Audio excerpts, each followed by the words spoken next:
Bienvenue dans cette deuxième vidéo concernant le chapitre 8. On est à la section 8.4. Nous allons revenir sur les multiplications. Là. On s'est quitté sur l'explication du A. Je le refais rapidement. Je vais expliquer dans le fond le principe ligne-colonne, où dans la matrice de gauche, on va toujours se promener de façon horizontale et dans la matrice de droite de façon horizontale. La multiplication va être définie de la façon suivante. 3, donc l'élément, la première ligne, première colonne, donc 3 fois 2 additionné à 15 fois 1. Ça ici, c'est le résultat, première ligne, première colonne de la matrice résultante. Ça nous donne 6 plus 15, 21. Alors que deuxième ligne, première colonne, 4 fois 2, 4 fois 2, plus moins 2 fois 1, qui nous donne 6. L'élément de la deuxième ligne, première colonne, on l'obtient de cette façon. Regardons ce qui se passe en B. En B, on a 3 lignes avec 2 colonnes. Si la multiplication est possible, on va donc obtenir une matrice 3 par 2.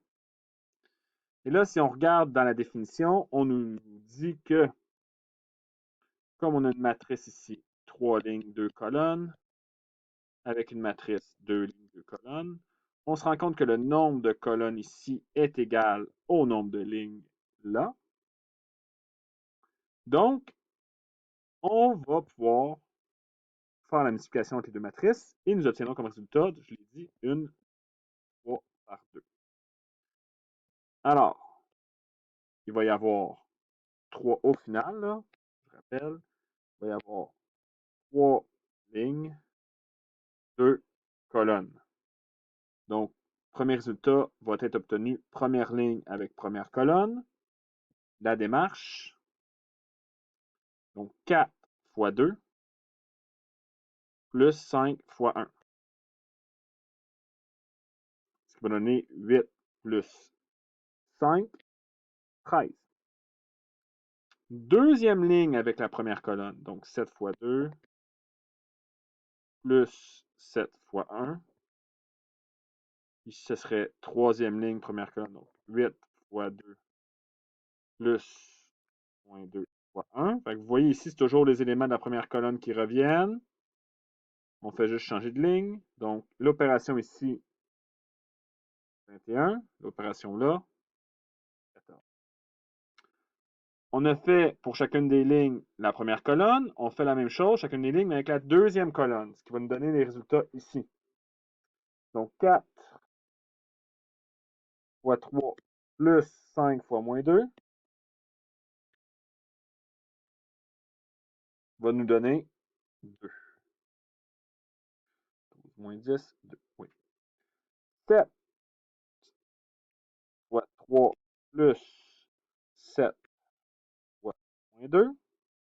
Et 8 fois 3 plus moins 2 fois moins 2.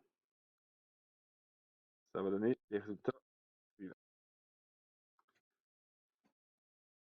Je vais vous montrer un exemple où on ne peut effectuer la matrice, la multiplication de matrice. Ici, on a affaire à une 2 par 2, alors que là, on a une 3 par 2. On remarque par définition ici que 2 n'égale pas 3, donc ça ne marchera pas, on n'aura pas de résultat. Mais juste comprenez que même si je voulais, quand je vais faire 2 fois 4 plus 3 fois 7 plus le 8 ici, là, ça ne marche pas. C'est pour ça qu'il faut avoir le même nombre de colonnes à gauche que le nombre de lignes à droite pour pouvoir faire le principe 2 fois 4, 3 fois 7. Ça ne marche pas. Okay? Donc, y a pas, la multiplication ne sera pas définie. On peut se rappeler ça comme ça, mais logiquement, là, si vous avez compris le principe multiplication ligne à gauche, colonne à... ça ne fonctionne pas. En D, enfin une mise en situation qui va peut-être vous donner un peu d'intuition là, derrière la multiplication. Mais on souhaite savoir, dans le fond, les matériaux nécessaires selon un cahier de commande. On a 3 chaises, A, B, C. Pour chacune de ces chaises, on a des matériaux différents qui sont une quantité différente de matériaux, là, soit du plastique aluminium contreplaqué, mais dans des proportions différentes.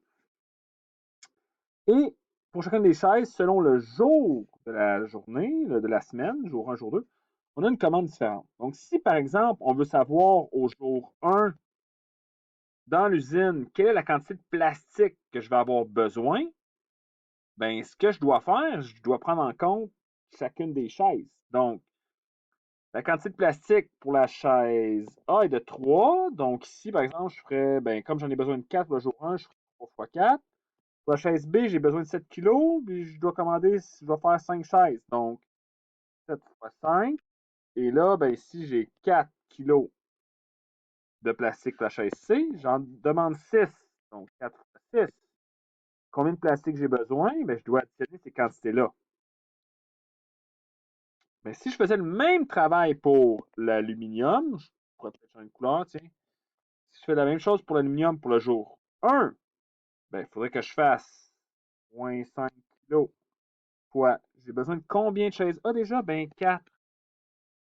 2 ici. J'ai besoin de 5. Donc, ça, ces nombres-là reviennent. 4, 4, 5, 5. C'est dans le fond les quantités. J'ai pas besoin d'aluminium ici. Fait que vous voyez à quoi ça ressemble? C'est exactement, là, je ne ferai pas ici la troisième truc qui serait pour le contreplaqué, mais c'est exactement le principe qui se cache derrière la multiplication de deux matrices. Et je n'ai pas eu à me plonger dans des définitions mathématiques. C'est assez intuitif. Je pourrais évidemment faire la même chose pour le jour 2. Si je faisais ça pour le jour 2, ben, j'aurais les mêmes quantités ici, mais j'aurais un cahier de commande différent. Donc, au lieu de se lancer et d'écrire des lignes, voici, dans le fond, j'ai fait le problème un peu à l'envers. Voici le résultat, là, la façon dont on peut synthétiser l'information. Donc, si j'effectue la multiplication, ben, on va d'abord la faire.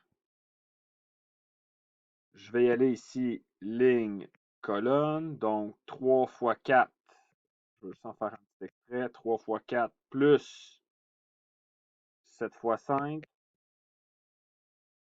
plus 4 fois 6. Ben, ça, si vous regardez ça ici, c'est exactement ce qu'il y a là.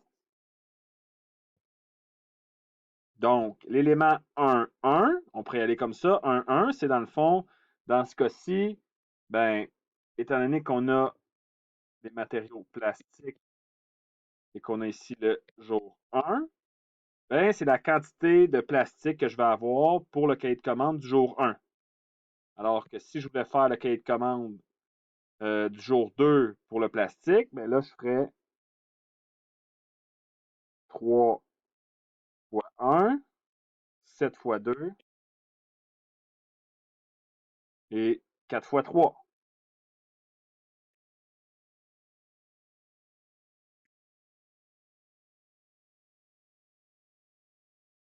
Pardon, ici. On va faire ça comme ça. Et voilà. Donc, ça ici, ce serait, si je vais avec des couleurs, ça sort d'où? Ben, c'est cette ligne-là fois cette colonne-là, qui est le commande jour 2. Il me dit que, je répète, au final, ça va être pour mon jour 1, ça va être pour mon jour 2, et je vais avoir plastique dans ma première ligne, je vais avoir aluminium dans ma deuxième, contreplaqué dans ma troisième. Et là, si j'effectuais ces différents calculs-là, là, je vous laisse le soin d'effectuer la manipulation. Mais vous devriez obtenir 69, 29, 12, 5.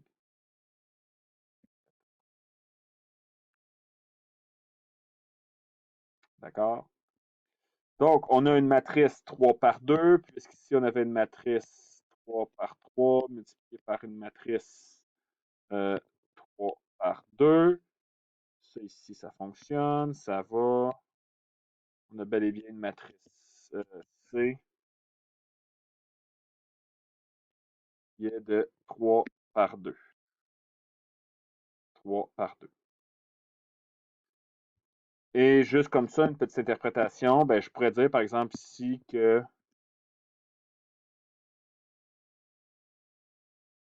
on a besoin de 69 kg de plastique pour la commande du jour 1. Et de manière peut-être plus précise, chaque entrée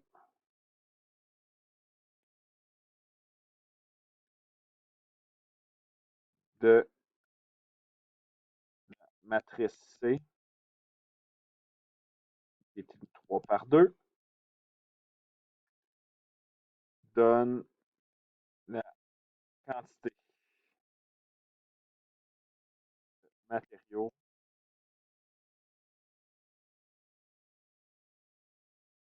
pour les commandes des jours 1 et jour 2. Voilà. Donc voilà pour la multiplication et ses applications. On a des propriétés ici.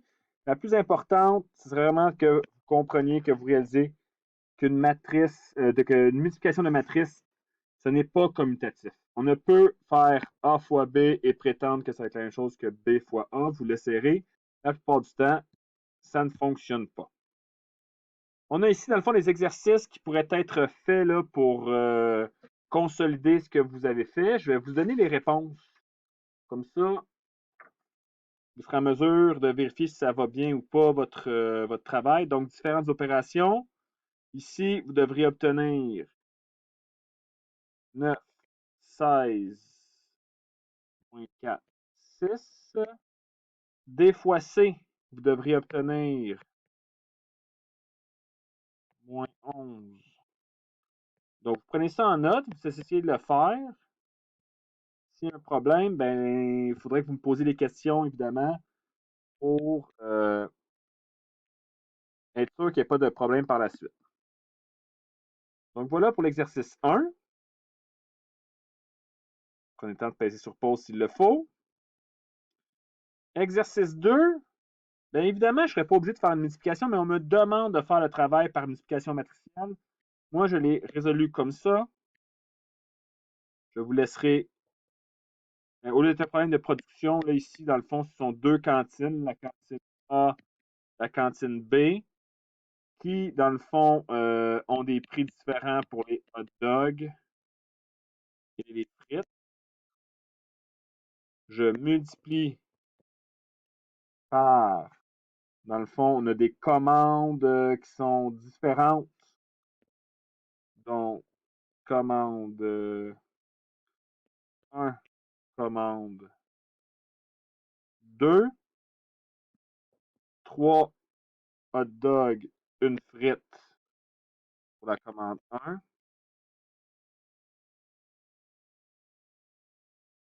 un hot dog, 2 frites pour la commande 2.